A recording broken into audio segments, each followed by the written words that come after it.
Hello and welcome back to Clockwork Noodles, the channel where Becca continues to talk about winter anime 2021, and we continue breaking down the anime of this season. It's become a fantastic season. I've really enjoyed this season. Make sure you guys are subscribed because very shortly you are getting my tier list where I will crown my top 3, which anime is going to be wearing the crown, and what is coming out next season. Next season has a lot of surprises. It's jam-packed. There is a lot going on, so make sure you guys tune into that video as well, because I will be telling you what I plan to watch in my spare time and what animes will be on the channel, what am I breaking down. We've got a few sequels coming back and we've got some really good originals and really nice seasons coming out. I'm really excited for spring, more so than winter. I think I look forward to the spring release lineup more than I did with the winter release. If you guys do like me or have just found me, we also have a Discord channel. You can get a notification whenever videos go up on my channel. You are made aware of any delays and also current ideas that I'm working on. So please go ahead if you are curious to have a little look. Let's jump straight back into it. We're going back into Dr. Stone Season 2, The Stone Wars, Episode 9, where last week we cut off with Tsukasa, our guy who believes in nature and brute force rather than anything science would create, versus Senku of science. This is our definitive battle, and last week I did say I saw something in Senku's mouth, wasn't quite sure what it was. It is definitely a pipette. My main worries, which carried across from last week, Ukyo's status, which is confirmed that he did make it, but we'll talk a bit more about that when we get to that section.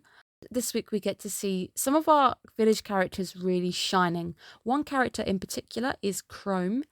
Whilst Senku actually starts to look quite desperate, it's Chrome who is getting straight to it. He looks around him. He's the guy who for many years has been scavenging and using the environment too. So Chrome, if anything, he's got elements of Tsukasa in him where he relies on what is around him, which is quite cool. So he relies on his environment.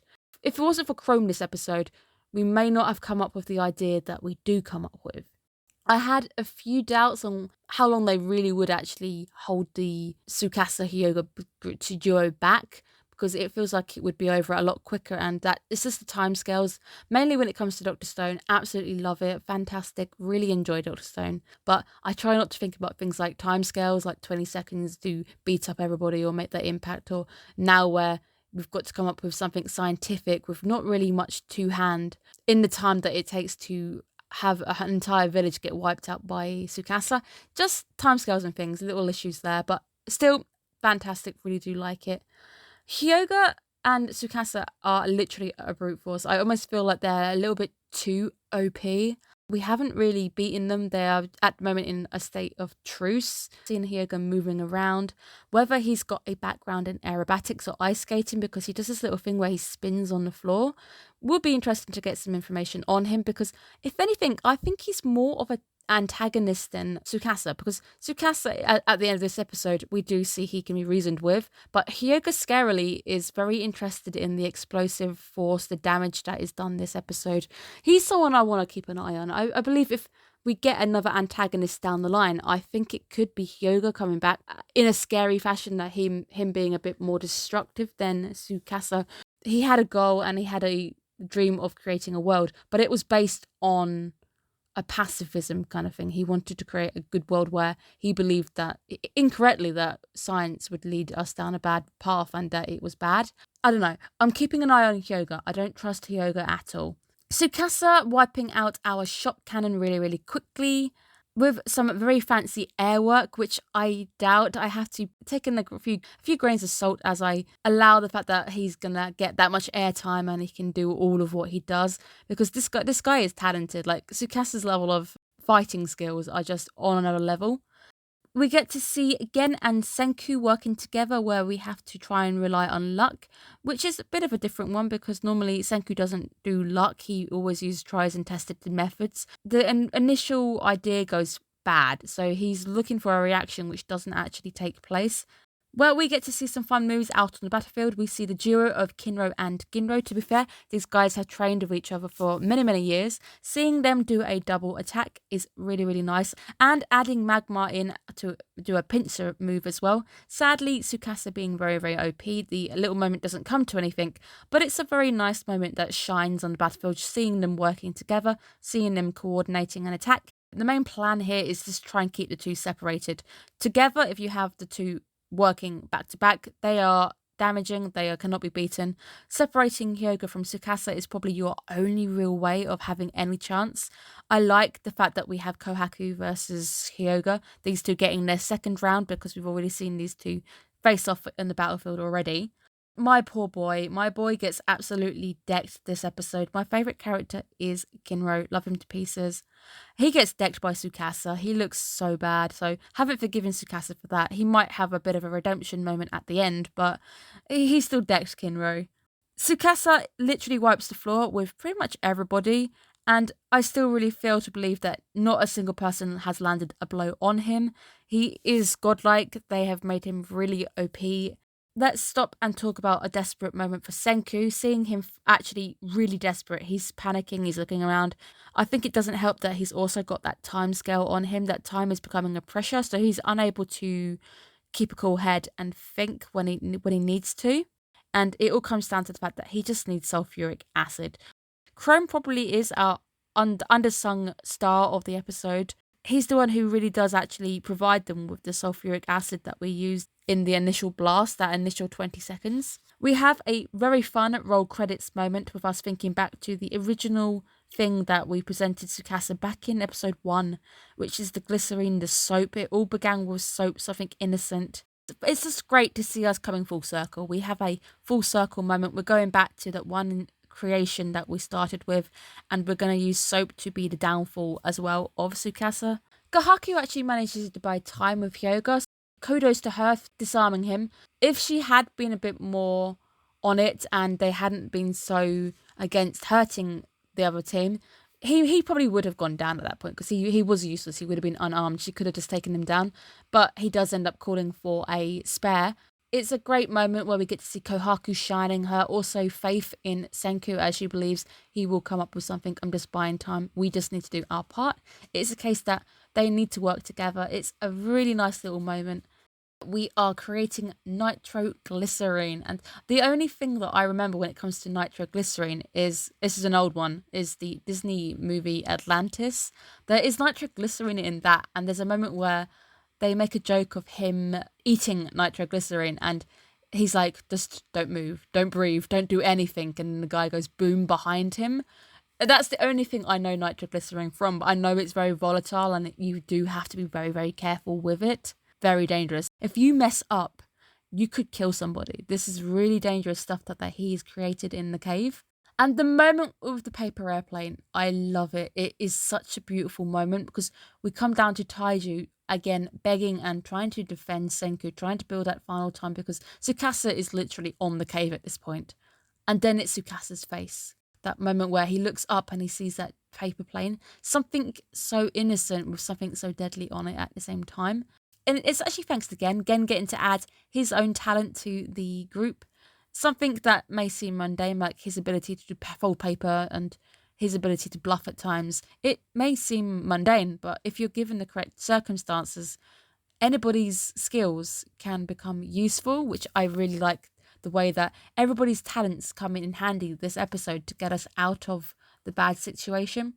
The dynamite explosion, the actual explosion we get, this I was really worried was going to hammer home even further Tsukasa's anger for science of war, essentially, is what he actually hates. He doesn't like the idea of war.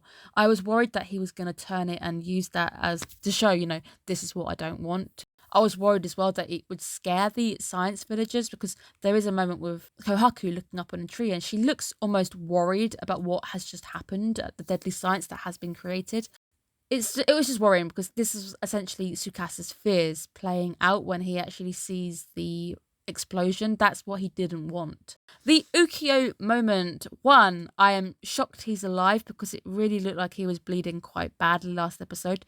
2, how did he get the nitroglycerin? Who sent that across to him? Because you've got to be very, very careful with nitroglycerin because a trip or a slip or anything, and it's going to go up in your face. So somebody went over to Ukyo, not even knowing if he was alive or not, gave him a piece of the nitroglycerin, and he's had time to wrap it around an arrow.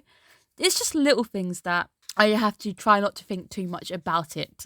The Hyoga face reveal really, but building into the fact that I don't trust Hyoga whatsoever.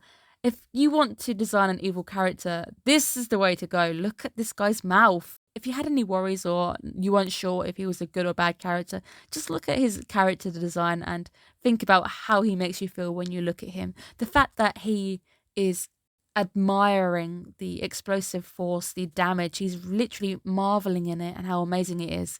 He's definitely pro-war. That makes him even more of a threat than Tsukasa, because Tsukasa wanted to be a pacifist. He was doing it because he believed he would create a peaceful world. Hyoga seems to be very interested in war. He seems to be very interested there. So I'm keeping an eye on him as being a later down the line antagonist that's going to come back.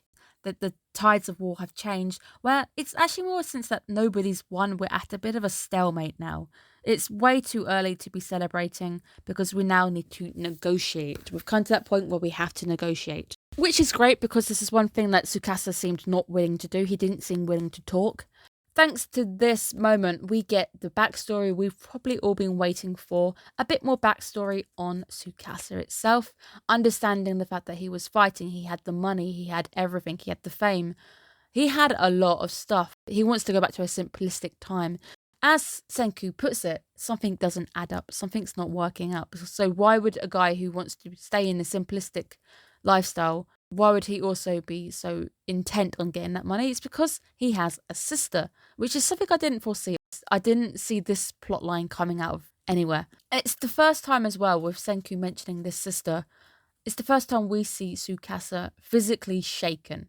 Senku has touched a nerve. It turned out that his sister, Mirai, she's brain dead, so she has to be kept alive by machines of science to keep her alive, keep her in that vegetative state, and it's not cheap to run those machines, which is why I'm also a bit confused why he is so against science, because not all science is bad, and him seeing his sister, the person he loves, the reason why he ended up going into fighting and going into being who he is, he did it to protect her, but you know that you need science to protect her, so you do know that not all science is bad. Bit of a broken family, and he decides on his own that he's going to protect his sister, so that's why he needed the money. A smiling Tsukasa is a rarity. It's nice to see at that moment where he is smiling, and we see the shell theme continuing. So he starts by trying to find a shell, and on the bed later on when he's got the money, he's got like the shell music box and things. It's quite nice to see that. But at the end of the day, he needs science to wake her up. If she did turn to stone in her vegetative state, would the miracle fluid bring her back in a coma or awake? Would it? So we have seen it already cure a broken neck, but would it cure something like an illness, like a coma? Like, we don't exactly know what was wrong with her. At the end of the day, he still would have needed science to save her. So if he had planned to one day wake her up, he would have needed science. So this is our negotiating chip. We have some information on him where we are able to call for our truce. It's amazing. At this moment, the sun comes out, the sun starts to shine. It's a bright moment. It's a hopeful moment. It's a moment for the future as well. And this moment also shines on Tsukasa. Seeing Senku just say, I can't promise anything, but I have science. I believe in science. And that is enough because Tsukasa knows how much Senku loves his science for us to have the Stone War finally come to an end. I didn't expect it to end like this. Nobody has died, so he definitely kept to his promise of having nobody die. It's a really nice end to the arc. I enjoyed this little arc. I'm excited to see where we go now because we have science hopefully unhindered, but it feels a little bit easy. It feels like it's wrapped up way too easily. Surely Tsukasa knew that he needed Senku at the end of the day to get his sister back. She's the one thing that he cares about.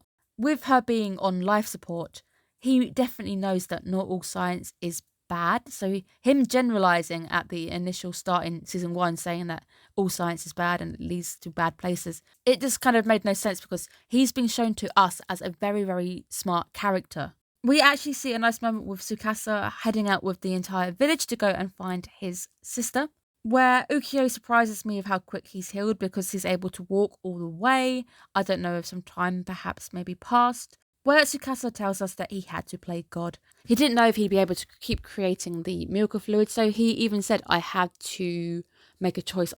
But at the same time, he may have needed to make hard choices, but he didn't have to go to the extent of breaking statues, actually killing somebody. That person maybe never coming back to life for good. It does explain his actions. We know he had to pick and choose who would be on his side. He had to pick people who he thought would survive. So if you ever play survival games, it's picking and choosing. It's the lengths that he went to where he physically outright murdered statues is the bit which went a bit too far, which doesn't still excuse his actions. We are introduced to Senku Dynamite, and poor Yuzuriha. It's her worst nightmare. Like, she can repair cracks and bits and pieces which have been punched to death, but I don't think she can repair dust, Senku. And the Finding Tsukasa's Sister section allows us to just debate Dynamite. Understand that Dynamite was created to help mining. The guy who made Dynamite ends up with a Nobel Prize because he wanted to aid humanity. It then got used into warfare. It then eventually led down the warfare route.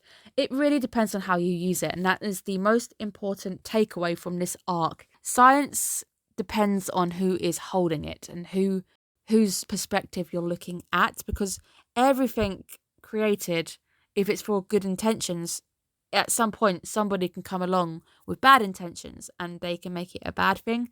So overall, I think that is important to get our important message of the season out.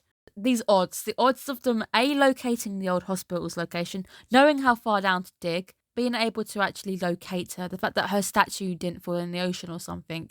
The odds feel really, really low, but we do find her. Interesting to note that Mirai translated can be future, so quite a nice name, quite fitting, very adapt for the situation that there now hopefully may be a future for man. It's been a really, really good episode. I really enjoyed this episode. It's not gone the way I thought it would. It's given us some shocks and surprises, but it's great. Some takeaways is keeping an eye on Hyoga. Really don't trust the guy. I think at some point he'll come back as our next villain. We've also got a character on the loose. We've got Gen's friend. I can't remember his name off the top of my head. He's gone missing. Whether we'll see him again, maybe. Now that Senku has promised to bring back Mirai, that's going to be interesting. What happens if she does come back and she's completely comatose and they haven't got the life support in the stone world? That's going to be interesting. And it's going to be interesting to see how are we going to move forward now. Is Tsukasa and his team going to live with the village? Are we going to be in the village location? How are we going to move forward? Are we going to now see science unhindered moving forward, and hopefully at some point we'll start learning about that big overarching plot, which is easy to sometimes forget, is what actually happened those 7,000 years ago. What was that flash? Where has it come from? Are we ever going to be able to have any more information on that? It's been a really good episode. I enjoyed it. It's the end of the Stone Wars arc, essentially. The war now has ended. It didn't end how I thought it would, but it was really good to see it. We saw the development of the villagers becoming more acquainted with the science. We had, even at that final battle between the two, seeing those characters, how far they've developed, and how that the fact that they did stand a chance against the modern day people. Like it, really enjoyed it. I can't wait to see how we're gonna finish this season. We've got a few episodes to go. What are we gonna end on? And will we ever get a season 3? Those are my big thoughts. I really hope you guys are enjoying Dr. Stone as much as I am. I really am liking it. And I will see you guys again soon. Have a good day, guys. Bye bye.